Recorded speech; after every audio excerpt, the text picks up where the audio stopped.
सारे बाराती मर गई, क्या होगा। लोगों ने बहुत दुख माना और जिसकी बारी थी उसने कहा भाई मेरा तो मन करता कुएं में डूब के मर जाऊं, मेरा मन होता फांसी खाकर मर जाऊं।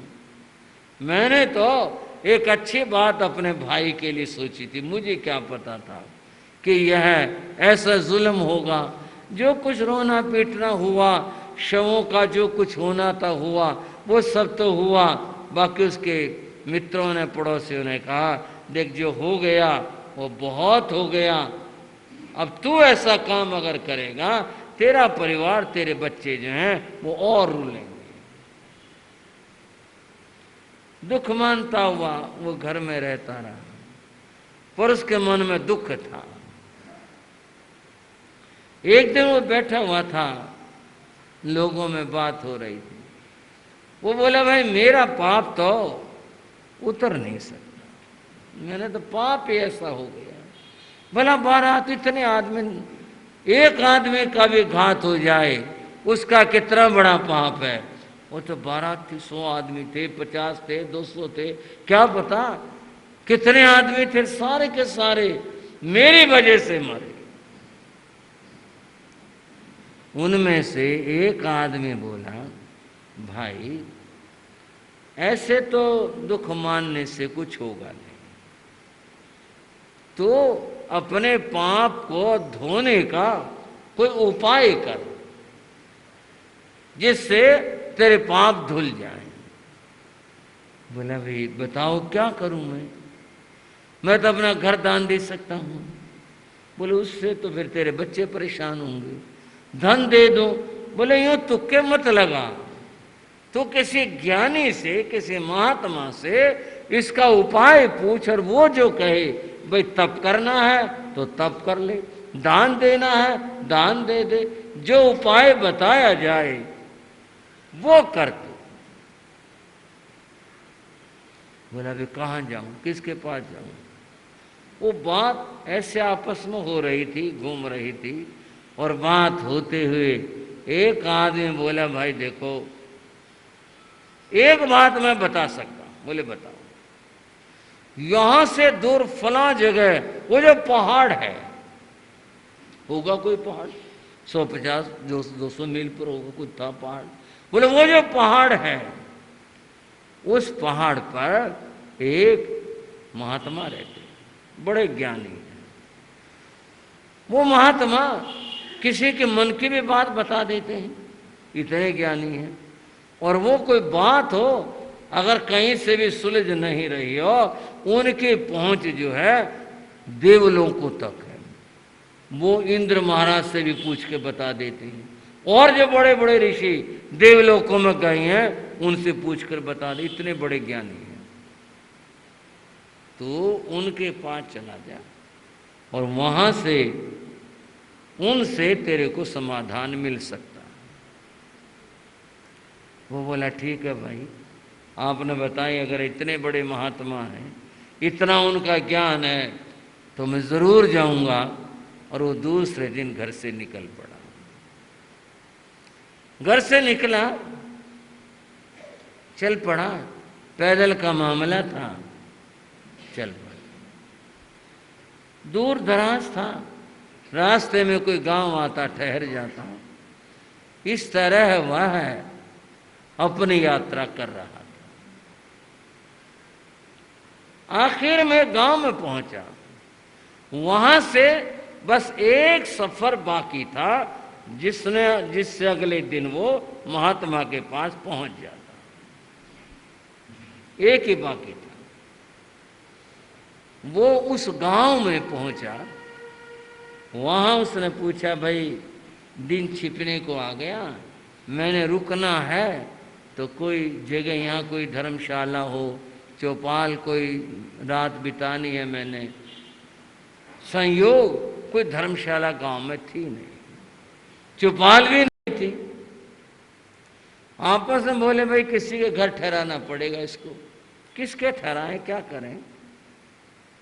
किसी ने कहा अरे वो फलानी औरत है ना, उसकी बहुत बड़ी हवेली है, उसके यहाँ ठहरा दो। उस गांव में एक औरत थी, उसका पति गुजर चुका था, उसकी एक ही लड़की थी, वो लड़की भी युवा थी, और उनकी हवेली बहुत थी, बड़ी थी, सब था, बस परिवार इतना ही था। वो अपनी तरह से अपना गुजारा कर रहे थे।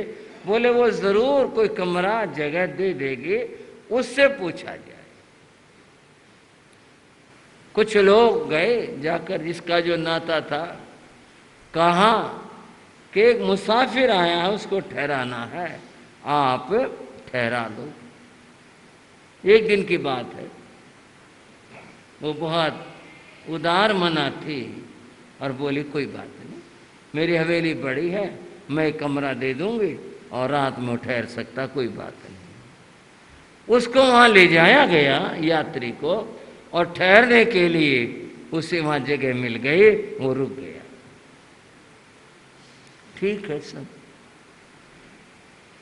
सुबह हुई, वो यात्री बोला माता जी मैं सुबह 4 बजे निकलूंगा, मेरा रास्ता लंबा सुबह से।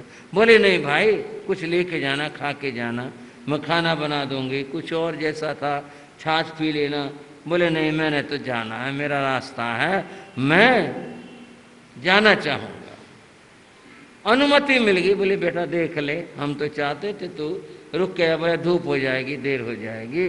और वो व्यक्ति और सुबह 4 बजे घर से निकल गया, चला गया, अपने यात्रा के ऊपर चला गया। पीछे कोई फुर्सत होगी कुछ, वो पंचायत के लोग वैसे ही जहां बैठते थे चबूते पर बैठे, एक ने सवाल किया। एक कहने लगा क्यों भाई, कल वो मुसाफिर आया था, उसका क्या हुआ? मुसाफिर का। दूसरा बोला भाई वही होगा, उनका ठहर रहा होगा, जाता हो तो हमने देखा नहीं, हमारा तो घर रास्ते में ही आता है, हमने तो देखा नहीं, वहीं उसी के घर होगा। तीसरा बोला भाई एक बात बता दो, बात यह है या तो उस औरत ने अपने बेटी की शादी उसके साथ कर दी और वह घर दामाद रख लिया, और दूसरी बात ये भी हो सकती है कि वह उसकी लड़की को लेके चला गया। नहीं मतलब क्या, दूसरे दिन कौन ठहराएगा यात्री को? होगी बात, कल ठहराया था, बातों से जाना था और गया है नहीं। बोले भाई पता तो करो इस बात का हुआ क्या। कहीं बोले भाई जाकर पूछेंगे तो कैसे, पूछना तो ठीक नहीं होगा। कोई आदमी उसके घर के आगे से ऐसे से उधर निकल जाए, किसी के उसके दरवाजे में झांकता हुआ, दरवाजे में वो जो थी मालिकिन वो दिखाई दे, वो की बात, और कोई लड़की भी नहीं दिखाई दी। बोले कोई बात है भाई, कोई उधर से उधर गुजर जाए। बोले भाई तेरी बात सही मालूम होती है, दोनों में से एक बात जरूर हुई है, चाहे तो वो रख लिया या वो लेकर चला गया, जरूर कोई बात हुई है। शाम तक तो ये बात गांव भर में फैल गई। सारे लोग बोले भाई किसी को ठहराना नहीं चाहिए, तो बहुत ही देखो उन्होंने विश्वास करके ठहराया था और ये नतीजा निकला, ऐसा हुआ, किसी को नहीं ठहराना चाहिए, बहुत बुरी बात है। कैसा आदमी निकला देखो, सज्जन लग रहा था और ऐसा लगा, गांव भर में चर्चा। शाम हो गई, सारे गांव में ये चर्चा, निंदा की बात बता रहा हूं, धोबे धोबे का पड़ा और निंदक धोबे मैल, वो चर्चा होती रही। वो आदमी साधु के पास पहुंचा, जाकर पांव में गिर पड़ा, रोने लगा। साधु ने कहा भाई बात तो बताओ। बोले जी मेरे से एक जघन्य पाप हो गया, बहुत बड़ा पाप हो गया। क्या बात हो गई? उसने बात बताई, पूरी बारात मर गई और ऐसे ऐसे हुआ। तो जी मैं आपसे इसका प्रायश्चित पूछने आया हूँ, मुझे क्या दंड मिलना चाहिए, मैं क्या करूं? साधु ने सुना, वो भी चौंके। बोले भाई ये तो बहुत बड़ा पाप हो गया, कुछ अगर छोटा होता मैं बता देता ही तो बहुत ही बड़ा पाप हो गया। बोले जी फिर? बोले मैं नहीं बता सकता अभी तो। हाँ, रात में मैं ध्यान करता हूं, ध्यान में मैं ऊपर ब्रह्मलोक में चला जाता हूं। कहानी है, मैं ब्रह्मलोक में चला जाता हूं। मैं तेरा जो प्रश्न है मैं वहां पूछ कर आऊंगा, मेरे पास इसका जवाब नहीं है। वहां पूछ कर आऊंगा कि तूने इतना बड़ा पाप तेरे द्वारा हो गया तो इसका क्या प्रायश्चित होगा, ये मैं वहां पूछ कर आऊंगा। बोला अच्छा महाराज कोई बात नहीं। वो वहीं पहाड़ पर रुक गया। साधु अपनी जहां जैसे जिस शिला पर बैठा था पेड़ के नीचे जैसे था रात में उसने ध्यान किया। वह अपनी सिद्धि के बल से वहां गया और उसने जाकर के ब्रह्मलोक में ब्रह्मा से ये पूछा, जी एक आदमी आया हुआ है और उसने मुझसे प्रश्न किया है, ये प्रश्न किया है कि मेरे को क्या प्रायश्चित आएगा, मुझसे इतनी बड़ी हत्या हो गई। कहानी में क्या बताया, ब्रह्मा ने नजर डाल करके नीचे देखा,